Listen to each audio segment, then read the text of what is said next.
All right, y'all. Welcome to video number 48. We're going to be discussing a couple subjects that kind of go together, and that is who we are within this construct, if you want to call it that, at work, and also the fact that I think I finally figured out Adam and Eve story, at least the fruit portion of it, which has always kind of bothered me. So, like all the cool kids like to do nowadays, we are going to begin with a disclaimer. I am not a content creator. I am not here to educate anybody. I'm not here to tell you what to do, what to say, what to think. I'm not saying I'm right or I'm wrong or anything else. I'm a person who is attempting to explore an idea, Gnostic Vedanta, recording this exploration. I am sharing it with the world. And as I pointed out in several videos, maybe at some point in time when my kids get older and they want to understand who their father was, well, this will be out there for them. At least this portion of who I am, which actually takes up quite a bit of my time. I work a staggering amount of hours, 60, 70 hours a week. I exercise, try and spend as much time with my family as I can in that. And then the few remaining hours I spend writing my book, which is the Bible Rewrite, which is available on medium.com.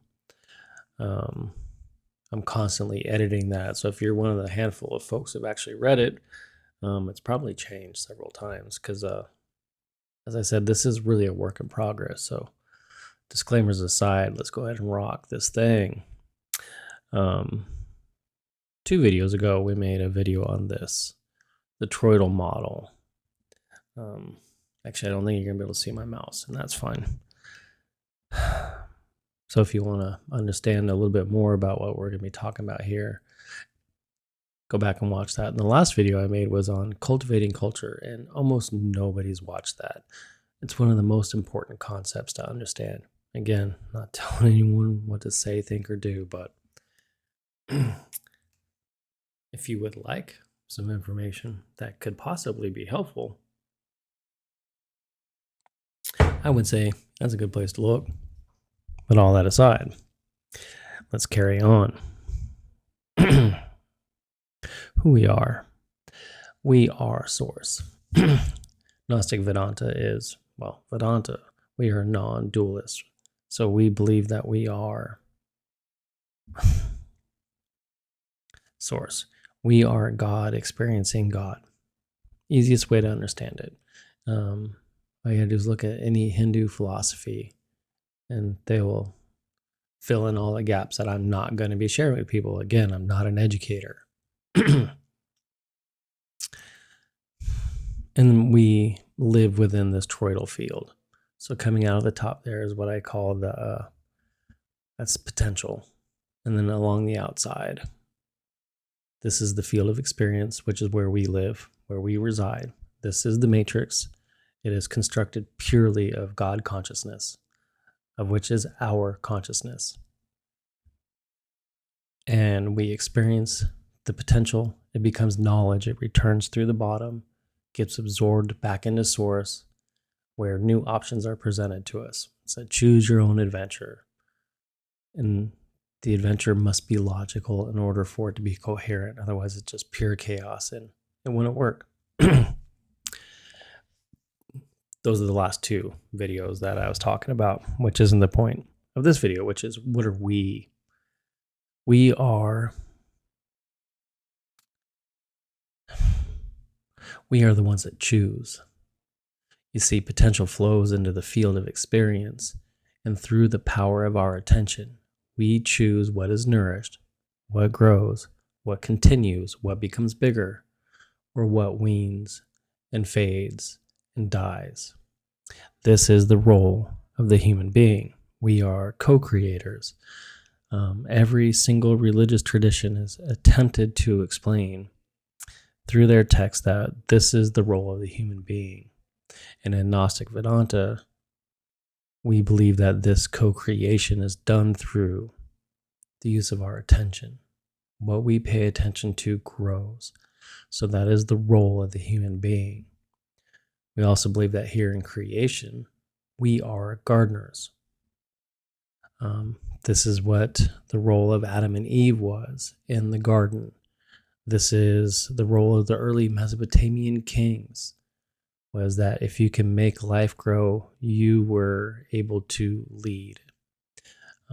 So the Gnostic Vedanta idea here is that we are here to apply attention and consciousness to allow life to flourish in this space, to allow experience to flourish in this space.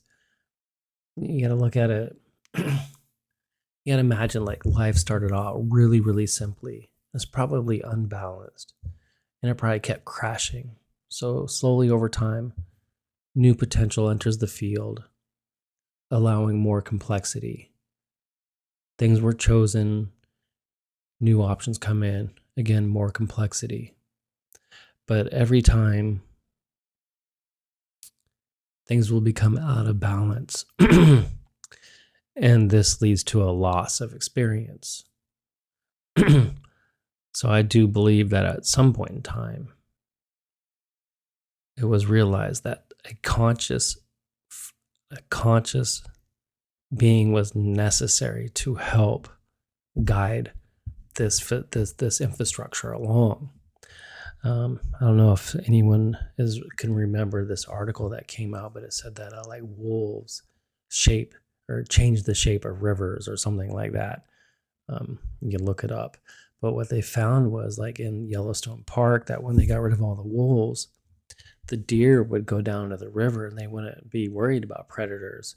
And so they started literally changing the shape of the river because, they weren't afraid. So they're killing off all the vegetation. The balance had been removed. I see all sorts of people saying, we live in this predator-prey environment. No. We live in a balanced ecosystem that has checks and balances. And yes, it's terrible that one of the balances is predator. It's not the only one. You have disease and old age and chaos itself. There are many forms, because if there's only predator versus prey, it'd become predictable, and then again, life would become out of balance. But when they reintroduced the wolves into the park, the deer now can no longer just destroy the banks of the rivers. And so the vegetation was allowed to take root, hold the soil back in place, and it changed the shape of the rivers. Getting rid of the wolves made it run straighter because erosion, all the plants that hold the soil in place began to erode away from the banks of the river, and the reintroduction of the wolves allowed the plants to grow back and hold the soil in place, changing the shape of the river. These little anecdotes are really, really important to understand what the role is of the human being. You see, we can remove the wolves, or we can introduce the wolves. As the gardener, our job is to weed, to trim, to trellis, to, water when it needs, fertilize when it needs, this sort of thing. And we need to be the clear-minded, conscious observer so that we make wise decisions in our gardening. This is the role of the singular human being. This is the reason why, as Jesus would say, the path is narrow. We are each sovereign gardeners, here to help life flourish within creation. And of course, to live the experience. It's an amazing, beautiful place.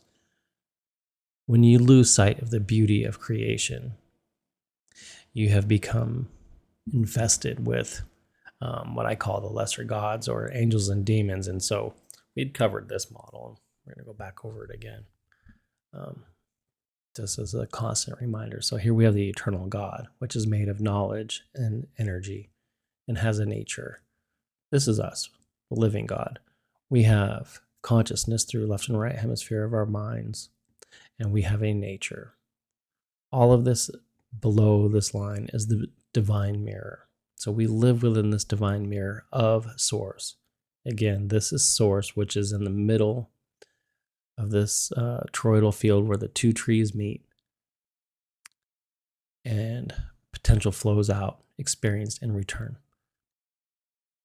So the source is the eternal God, and you can see here I have the angels and demons.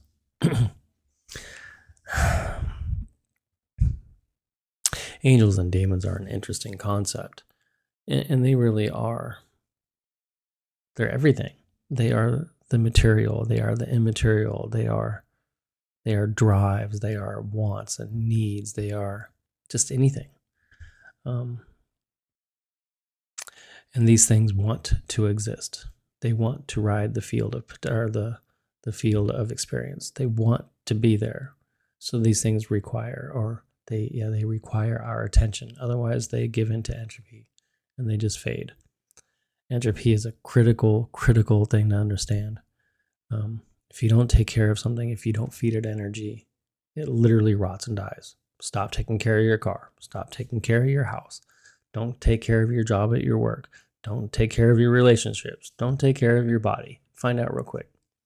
Don't mow your lawn. These sorts of things. Everything requires... Ooh, I just kicked the thing. No, that's fine. Everything requires our attention. So back to us. Our minds are not us. Your thoughts are not yours. Your body is not yours. Your ideas are not yours. Nothing in this construct is yours. We are us. We are source. We are playing this avatar like a video game. It feels like us because it's an amazing, beautiful video game. It's amazing. But none of this is us. We are fulfilling a role. Which brings me now to what I really want to talk about, which is, like I said, my Adam and Eve epiphany. So I've always saw that eating of the fruit is like having kids. Any parent who really understands children understands at some point in time they're gonna move out and they're gonna move into the world and not be on their own. That's what we all want. Deep down, we want our children to go out in the world and do something. To some varying degree. Some people want them closer, some want them to get out there and really do the thing. Depends on who you are. But we know that the time will come when they do leave, hopefully. And to me, that's what the eating of the tree of knowledge in the case of the Bible represented. It represented the maturation of Adam and Eve. They're ready. They're ready to go out in the world now and do the thing on their own.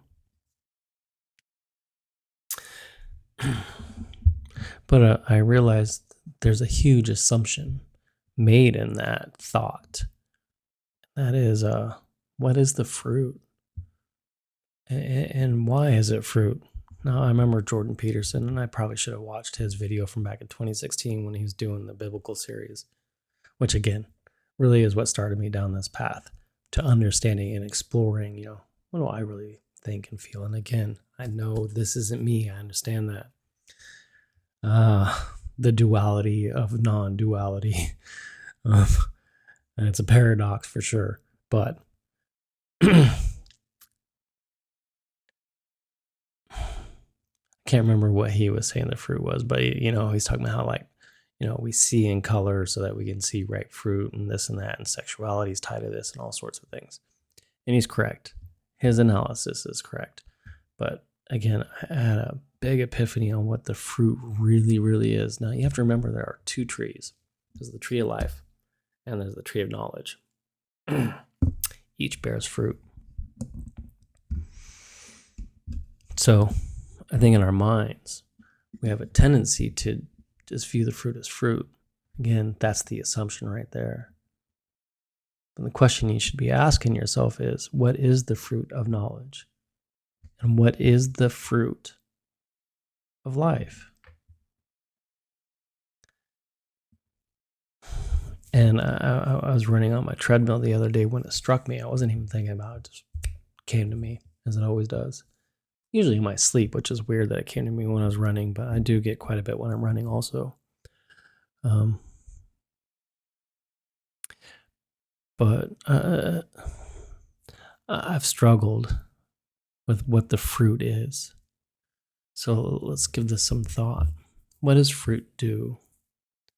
Well, fruit is the seed of the next generation.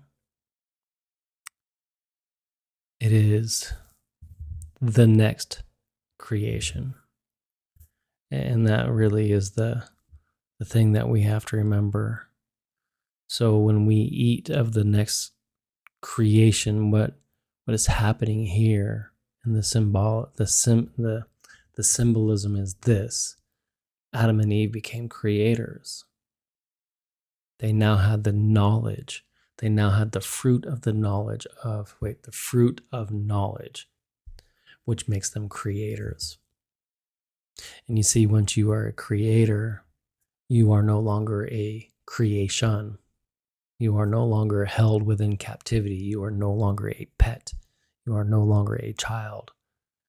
That's why in the beginning they say that mankind was made in the image of God, meaning that we are at least co-creators. So once you eat of the fruit of either life or knowledge, you are now a creator. And here's what that is. It's two key human capabilities. And quite frankly, you can almost say someone isn't human without this, which is really a not nice thing to say sometimes. But the fruit of life is intuition. The ability to reach into the unknown and bring something new into being, to create something new out of the unknown. This is creation. This creative act is intuition. The ability to reach into the unknown. This is the feminine creativity, bringing in new life into this world. And the fruit of knowledge is imagination. Imagination is the ability to create something new with that which is already known. So take the field of the known and make something new to create with what is already known. God, it's beautiful. So once you realize that, once you have ingested the fruit and become a creator yourself, again, you are no longer a creation. And this is why you are here. Because as the gardeners, we have the creative ability to guide creation. And here's the other thing, back to the toroidal field. We'll get back to I don't know if I want to deal with the angels and demons today. It doesn't matter. You see, as potential flows into the field of experience, when you create something new, you create a new fractal universe. There isn't one toroidal field. Every single new creation turns the mirror just slightly. It makes a new universe, and another one, and another one, and another one. It's a fractal pattern. It's a fractal toroidal field. And this is how God grows. This is how experience grows. You introduce new information. You experience it, you choose, you feed, you create something new with it, and with it you create a new world. Absolutely staggering. It's so simple. It takes intuition and it takes imagination. The two, attributes of a human being that make us human.